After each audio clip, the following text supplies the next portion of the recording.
Assalamualaikum warahmatullahi wabarakatuh. Alhamdulillahirabbil alamin wal aqibatu lil muttaqin wassalatu wassalamu ala asyrafil anbiya'i wal mursalin. Asyhadu an la ilaha illallah wahdahu la syarikalah wa asyhadu anna Muhammadan abduhu wa rasuluh. Allahumma salli ala Sayyidina Muhammad wa ala ali Sayyidina Muhammad. Sering kita mendengar kenyataan-kenyataan yang dilontarkan tentang darah, yang menyatakan bahwa darah kotor itu mitos, bukan fakta.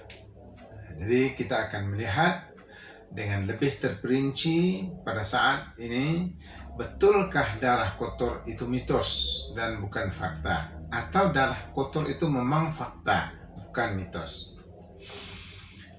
Sepasang ginjal kita yang terletak di sebelah kanan dan di sebelah kiri punggung tengah belakang atau tengah-tengah belakang berfungsi untuk memastikan darah kita dalam keadaan bersih. Warnanya kemerahan, tidak bergumpal, dan juga tidak berwarna hitam, tapi cerah, merah, terang, dan cerah, serta encer, cair seperti air. Nah, ini sifat darah bersih. Jadi itu fungsi ginjal kita, memastikan darah kita bersih. Dalam kata lain, bahwa ginjal sepasang yang ada di belakang itu berfungsi bekerja menyaring darah kita, sehingga kotoran-kotoran hasil dari penyaringan itu dibuangkan melalui urin. Itu makanya urin kita kotor dan berbau lebih busuk, karena membawakan kekotoran-kekotoran yang tadinya ada di dalam darah. Jadi karena sudah dibuangkan oleh urin, seharusnya darah bersih dalam tubuh dan lancar pergi ke seluruh penjuru tubuh kita tanpa halangan apa-apa. Dan ketika ini berlaku, seseorang itu akan sehat, baik dari penyakit akut ataupun penyakit kronis. Jadi begitu lumrahnya, umumnya yang terjadi. Tetapi ketika fungsi ginjal sudah mulai menurun, dia tidak bisa menyaring darah 100%, maka akan tertinggallah kotoran-kotoran sebahagiannya di dalam tubuh. Yang tertinggal ini dimasuk ke dalam peredaran darah dan juga akan berenang di dalam darah kita dan akan pergi kemana-mana bersama dengan oksigen dan nutrisi, sehingga dia mulai mengeruhkan darah. Warnanya yang tadi merah terang mulai kehitaman, dan yang tadinya cair, encer, sekarang sudah mulai bergumpal. Dan kalau ditumpahkan, dia tidak lagi seperti air yang encer dan bersih, tapi sudah mulai bergumpal.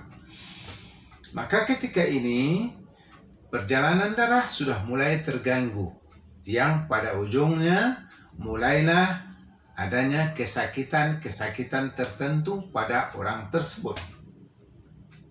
Sehingga lama-kelamaan dia bertambah lemah, dia bertambah terganggu dalam melakukan pekerjaan-pekerjaannya sehari-hari, dan tidak merasa begitu bertenaga, merasa letih.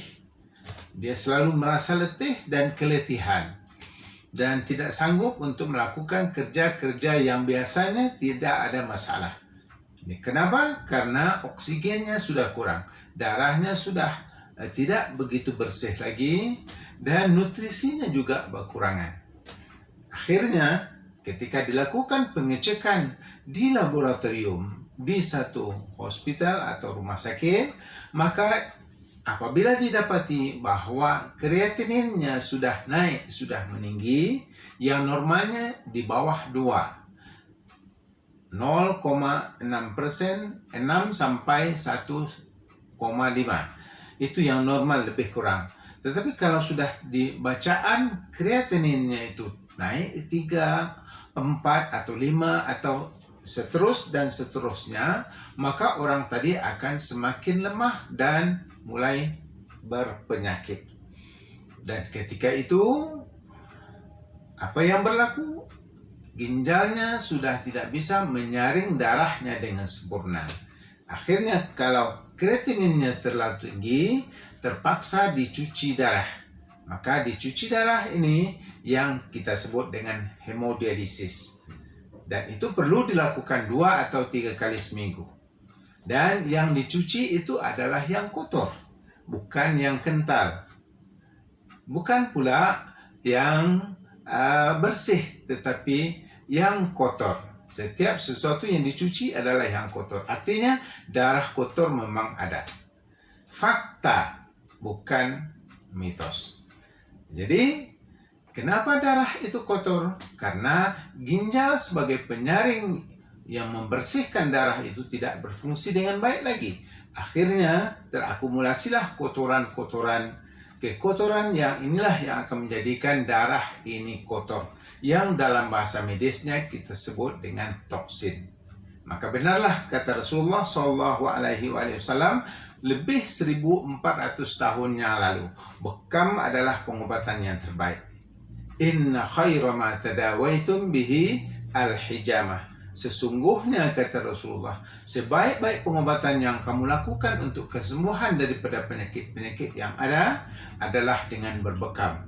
Kenapa? Karena bekam itu membuangkan penyebab kepada penyakit, yaitu darah kotor atau toksin. Jadi ketika toksin atau darah kotor sudah semakin kurang di dalam tubuh, maka kesehatan orang ini akan kembali membaik dan membaik, akhirnya sehat walafiat.